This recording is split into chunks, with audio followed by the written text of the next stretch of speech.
Nagbabalik ang programa Kaya Mo Yan sa DCRH. Bahagi ito natin programa, ang inyong paboritong happy, healthy at iba pa. Partner Cory, tuloy mo. Yan.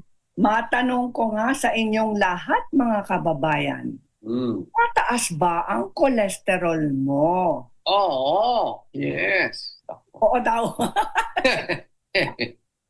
Okay. Kung mataas o gusto nyong ma-prevent o bagalan o maiwasan ang pagtataas ng kolesterol, eto na.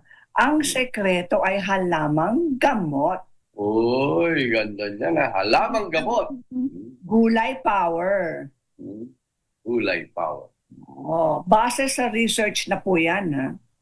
Sabi ng mga doktor, mga eksperto, na kung tataasan po natin ang tinatawag nilang plant sterols, yan ang nilalaman ng gulay panlaban sa kolesterol. So, in short, translation, pag mas maraming gulay ang kakainin natin sa bawat mealtime, mas mataas ang chances natin na mababagalan po natin ang pagtataas ng kolesterol. Okay, paano?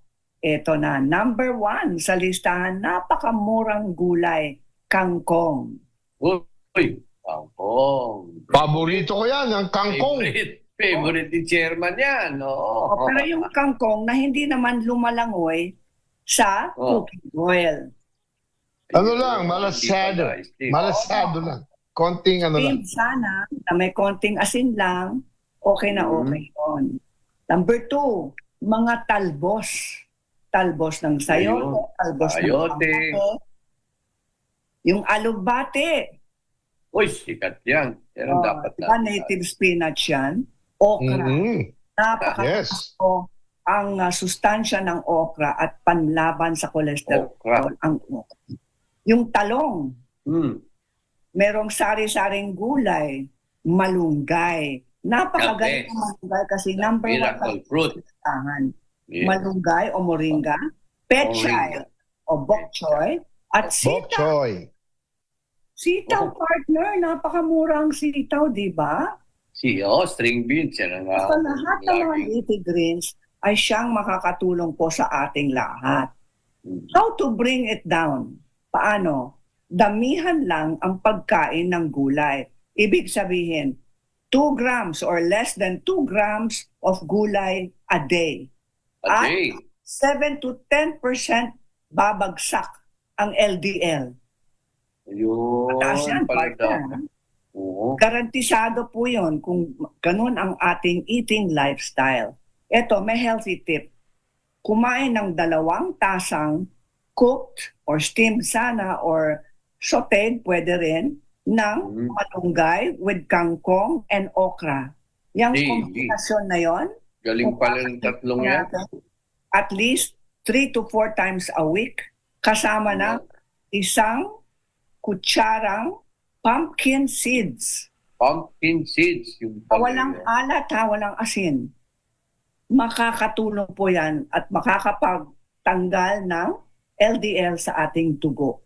Ito ay tinatawag na cheap, local, mataas sa fiber, mataas sa plant sterols. Ang kombinasyon na po yun ay ang kanyang kalaban ay LDL. Kakalabanin niya ang LDL. Yung pala dapat pala. Oo. Pero paano ang pagluluto po natin?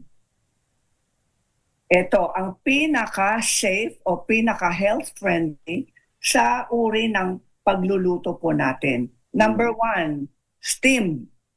Steam lang pala. Number 2, boiled. Okay. Number 3, bake. Okay. Number 4, grilled, yung ihaw. Tapos number 5, saute. Kung hindi maraming oil, yung saute. Ito, kung gusto nyo talaga seryoso po kayo na sugpuin ang LDL sa ating dugo ay 0 or no sa Cooking oil. kain. Bawal talaga. No to fried food talaga. No to pinirito pala.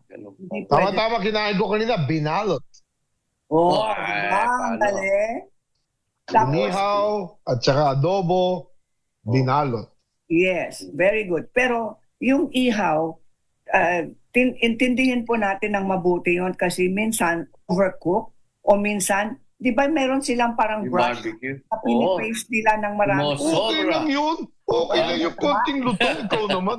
Minsan Okay lang nilalagay yung nila Cory. yung taba Ano? ng baboy. Hindi masarap pag walang lutong. O, paano yung LDL mo?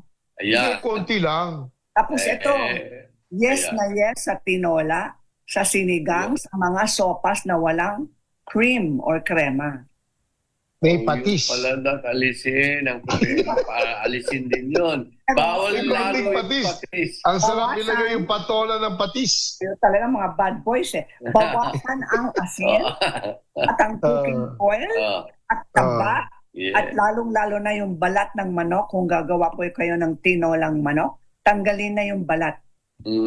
Naku, sarap pa naman ng Alisin chicken na naman skin. pala yun. At di Yung pa pwede. naman ni-reserve mo, Chairman. Ito po kayo, hindi pwede. So, ibig Sige, sabihin, ano pa?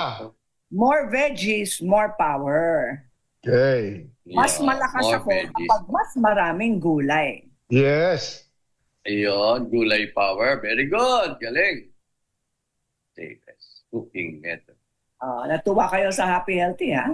Mas Okay. malakas. Okay. Maraming gulay. Ayan, nakaabang na si Asik Chris Ablan. Ayan. Tama. Timing. Hanggang dyan po. Tama. Tandaan nyo, Give break. ang Happy Healthy, di ba pa? O post natin, siyempre sa Facebook account ng DZRH. Kaya mo yan. Maraming salamat, partner Cory. Magbe-break muna kami sa oras natin 4:37 ng hapon. Pagbalik namin, si public servant cyclist at isa sa mga sa talagang career government official natin, si Asik Chris Ablan. Yeah. Standby po mga kaibigan. We'll be right back.